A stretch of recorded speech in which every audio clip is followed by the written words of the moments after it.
Hello everyone. तो देखिए SSC CGL ने बहुत सारे डिपार्टमेंट्स में पोस्ट निकाली है और इन पोस्ट के लिए इन्होंने जो ऑनलाइन सबमिशन के लिए डेट रखी है, यानी कि ऑनलाइन जो हम फॉर्म जो है वो कब से लगा सकते हैं, तो इसके लिए डेट इन्होंने रखी 17/7/2022 से लेकर 8/10/2022 तक हम फॉर्म को सबमिट कर सकते हैं। ठीक है। और ये कैसे रहेगा, ये ऑनलाइन रहेगा, यानी ऑनलाइन हम इसको सबमिट कर सकते हैं 17/7/2022 से लेकर 8/10/2022 से। ठीक है। इसके अलावा इसके अलावा हमारे पास ये जो हमारे पास एग्ज़ाम रहेगा, ये रहेगा कंप्यूटर बेस्ड एग्ज़ाम रहेगा।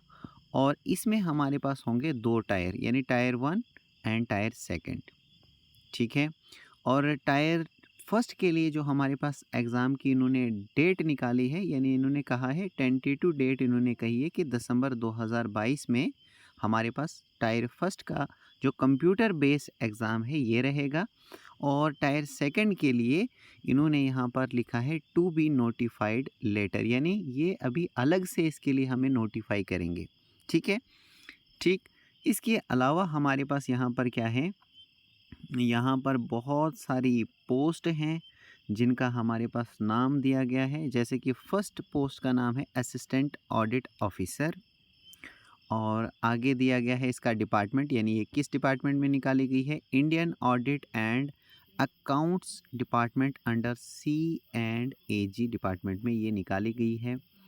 और ये हमारे पास है ग्रुप बी की पोस्ट है, और इसके लिए इन्होंने एज रखी है नॉट एक्सीडिंग 30 ईयर्स, यानी कि जो भी स्टूडेंट इस पोस्ट के लिए अप्लाई करेगा उसकी जो एज है वो 30 साल से ज़्यादा नहीं होनी चाहिए। ठीक है।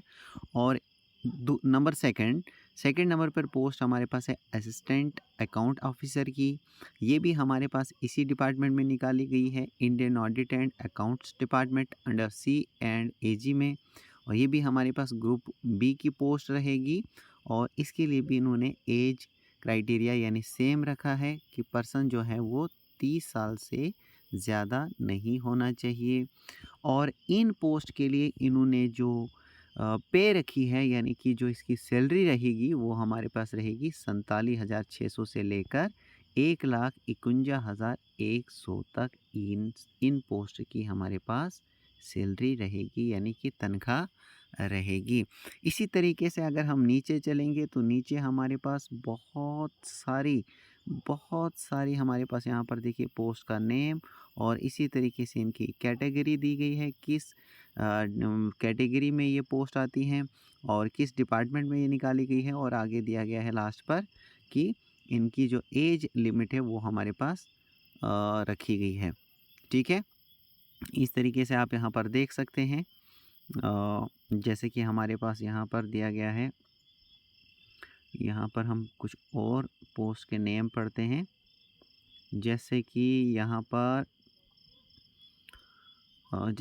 पर एक पोस्ट है टैक्स असिस्टेंट की। ठीक है, जो कि निकाली गई है CBDT डिपार्टमेंट में, और ये ग्रुप सी की पोस्ट रहेगी। और इसके लिए जो एज इन्होंने रखी है 18 से 27 ईयर्स यहाँ पर रखी है। ठीक है। तो इस तरीके से यहाँ पर डिफरेंट डिफरेंट पोस्ट हैं। तो जिस भी पोस्ट के लिए आप अप्लाई करना चाहते हैं अप्लाई कर सकते हैं। इसके अलावा यहाँ पर आप देख सकते हैं कि यहाँ पर इन्होंने जो पोस्ट निकाली गई हैं वो टेंटेटिव वैकेंसी यहाँ पर लगभग इन्होंने दिया है कि 20,000 वैकेंसी हैं, लगभग 20,000 वैकेंसीज़ यहाँ पर निकाली गई, यानी कि बहुत ही ज़्यादा यहाँ पर वैकेंसी निकल गई है। तो आप आसानी के साथ इनको अप्लाई कर सकते हैं। इसके अलावा यहाँ पर कुछ और हम यहाँ पर देख लेते हैं। जैसे कि एज रिलैक्सेशन की अगर हम बात करें तो एज यहाँ पर रखी गई है, जो भी पर्सन SC ST कैटेगरी में पड़ता है उसके लिए 5 साल की यहाँ पर एज में रिलैक्सेशन दिया गया है। अगर OBC में आता है तो उसके लिए 3 साल की जो यहाँ पर एज रिलैक्सेशन यहाँ पर दी गई है। तो इसी तरीके से यहाँ पर आप खुद देख सकते हैं जिस भी कैटेगरी में आप फॉल करते हैं तो वो इस तरीके से यहाँ पर आप चेक